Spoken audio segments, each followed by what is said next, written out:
आप बोलो। मैं सबसे पहले तो ये बोलना चाहूंगी, जो महाराष्ट्र के संस्कार हैं और संस्कृति रही है, वहां पे महिलाओं को पहले तवज्जो दी जाती है। जिस राज्य में जय शिवाजी से पहले जय भवानी का नाम लिया जाता है, उस राज्य में अगर महिलाओं के साथ अपमानजनक बयानबाजी होगी, वो हम सभी के लिए कतई मंजूर नहीं है। हर एक महिला की लड़ाई हम लड़ रहे हैं।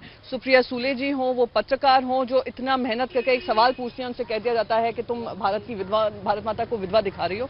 ये हमारे लिए सहनीय नहीं है। हमने आज राज्यपाल से यही कहा कि आप अगर हमें मातृशक्ति बताते हैं, आप कहते हैं कि महिला शक्ति कुछ होती है, तो आपको उस पर कड़े कानून अपनाने पड़ेंगे या कड़े कदम लेने पड़ेंगे। उन्होंने हमें ये बताया कि उन्होंने एक चिट्ठी लिखी है।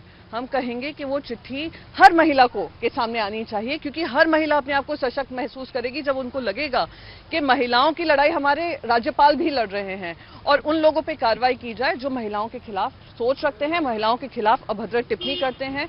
और ये इसीलिए आज हम हर पार्टी से उनके सामने आए हैं कि इस तरीके की हिपोक्रेसी जो हम राष्ट्र में देखते हैं, प्रधानमंत्री रेड फोर्ट से कहते हैं महिलाओं का सम्मान होना चाहिए, और यहाँ पे रोज आए दिन महिलाओं का अपमान हो रहा है, वो हम कतई नहीं सहेंगे। ऐसा होता है कि आप शिवसेना से बिलोंग करते हैं जी, और आपके ही नेता संजय राउत, इन्होंने भी महिलाओं के नीचे स्तर पर बात की, पत्रकारों को भी गाली गलौज की थी, जो मीडिया के सामने फिर उस पर खुद ही समर्थन कर दिए। तो क्या एक अलग सी मूवमेंट अभी दिखती है आपकी? उस समय अलग एजेंडा था और अब अलग एजेंडा ले रहे हैं। देखिए, बार बार मैं एक ही बात कहूंगी कि कोई एजेंडा हमारा अलग नहीं है। उस समय पत्रकारों ने सवाल संजय राउत जी से भी पूछे थे, और जिस तरह से भाषा का इस्तेमाल एक तरफ से नहीं आ रहा था, वो सिर्फ पुरुष की तरफ से नहीं आ रहा था, उन महिलाओं की तरफ से भी आ रहा था। तो उसमें अगर वो इस तरीके की भाषा का इस्तेमाल कर रहे हैं, तो उनको जवाब भी उसी भाषा में दिया गया, और आप सब पत्रकारों ने उनसे सवाल पूछा है। अब सवाल ये है, सुप्रिया सुले जी रही हों, उन्होंने कुछ ऐसी बात कही थी जो उनके लिए भाषा का इस्तेमाल किया गया। सुषमा अंधारे जी ने कुछ ऐसी बात कही थी जो इस तरीके के शब्दों का उनके खिलाफ इस्तेमाल किया गया। क्या आज वो महिला पत्रकार ने एक सवाल ही तो पूछा था संभाजी भिडे जी से? क्या उन्होंने कुछ अभद्र भाषा का इस्तेमाल किया था उस महिला ने?